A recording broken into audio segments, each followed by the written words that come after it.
Chase UCSN. Can you just describe the emotions of having your season being on the line and it being saved like that? Oh, my gosh. I'm happy for our guys. I'm happy for our fans. It was an incredible atmosphere. We were laying everything on the line. A couple of things. Down the stretch, Brad hits the big three, hits the pull-up. John attacks the free throw after we get a block and a steal. Hits the big three. A lot of guys made a lot of plays. I think naturally you gravitate to those 4 or 5 plays. But Keith's minutes were tremendous all game long, and he's been, nursing an ankle injury, but not once he's made an excuse. I'm proud of that. Same thing with Jan. His minutes were good. Same thing with all of our guys. Only John, I think he's had 2 games in this series. I think one game he was 0 for 9, and tonight he was 1 for 9. He ended up like 8 for 16 in the halves. Not too many guys can do that. When I played, I missed 2 shots. I didn't think I was going to make the next shot. But he's a winner. He plays the win. He's not worried about his stats. He's worried about winning the game. Coach. Yes. Right here, right in front. William Ford, Washington Informer. You were talking about Markieff Morris. Could you talk about how big he was, especially with rebounding, him and Gortat? He's love him. Love coaching him. I like his toughness. I like him. He just competes. He doesn't say a whole lot. You have to pull teeth to get a good morning out of him. He's just a good guy. He plays hard and he gives us great minutes. He can guard multiple players. He switched out on Isaiah. Isaiah made a tough shot, even though we wanted to put a couple of bodies in front of him. But he's one of the big reasons we've had a successful season. He's one of the big reasons we're going to Game 7. Ava Wallace, Washington Post. Scott, you guys had trouble from 3 tonight, but then you mentioned Brad and Markieff and of course, John making clutch threes kind of down the end. What does that, say about mental toughness or their awareness to be able to pull those off? One of the things that with Brad going into this season, meeting with him throughout the summer, is become a complete player. And he has done that right in front of our eyes. As a 23-year-old, he's one of the best two-way players in the league. He was 0 for 8, I think, or 0 for 7 at that time from 3 before he hit that shot. By just being who he is, he just sticks with it. He's not a shooter. He's a ball player, and he plays both ends of the floor. He attacks the basket. He had 5 assists tonight. He did a great job defensively. But for him to make that shot after being 0 for 7, it just says about his toughness. He's a mentally tough player, and we love what he brings to our team. The two-way mentality is a big part of our success also. Scott over here. J. Michael, CSM Mid-Atlantic.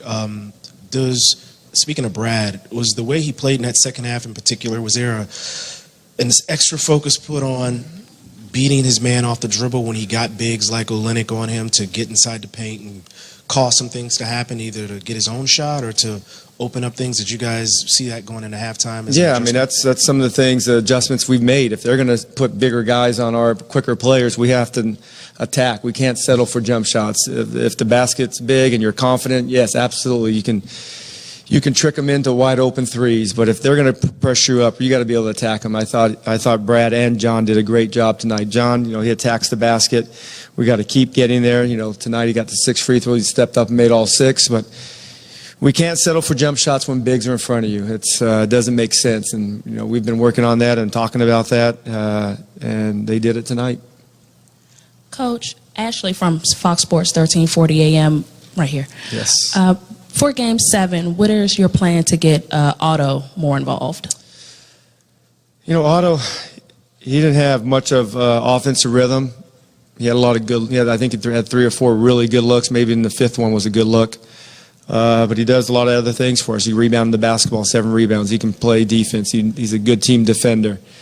And it comes and goes. They're going to take some guys out. And tonight they took him out. Didn't give him a lot of looks.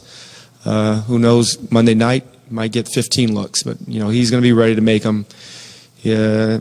We just got to keep delivering the ball to open players.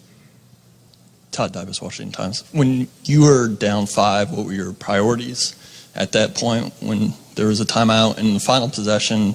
Was that for Brad and Marcus Smart? Looked like he blew it up, and so Otto inbounded to John. I mean, he did blow it up. You know, they make it tough to move, so we have to do a better job with that. But John stepped up and made a big shot.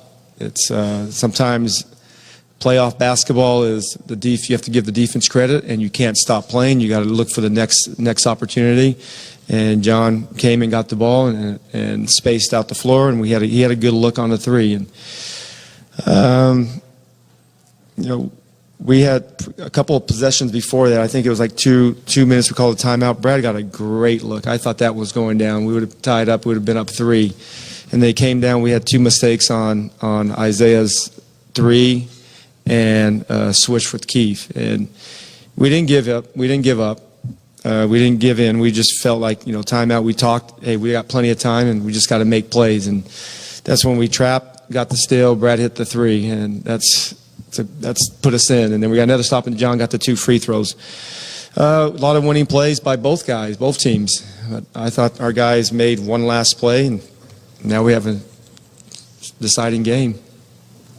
Coach Mark D'Amico, Celtics.com in the back right. How many Game 7s have you been involved in your playing and coaching career, and what do you think is the key to being successful during such games? I coached a couple of them, Game 7. We won them.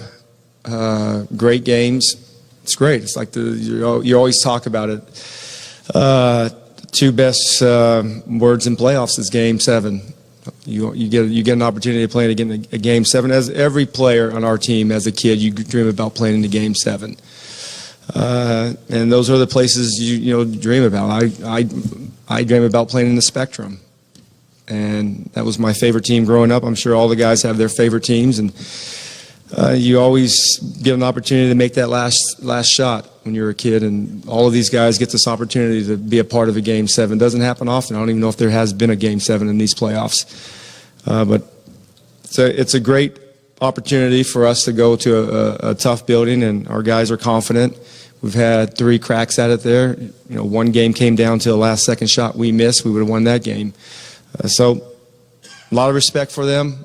We got to come out and play much better than we had in Game 5. You know, hopefully that was our bad game of the series. Coach Jared Weiss, CLNS Media. John said after the game that the Celtics can't come in here dressing like a funeral, and really took offense. Jeez. What were the players saying during the game, and how do you think? Yeah, I'm going to talk to my lawyers. I think we have that trademarked, right? That's our thing.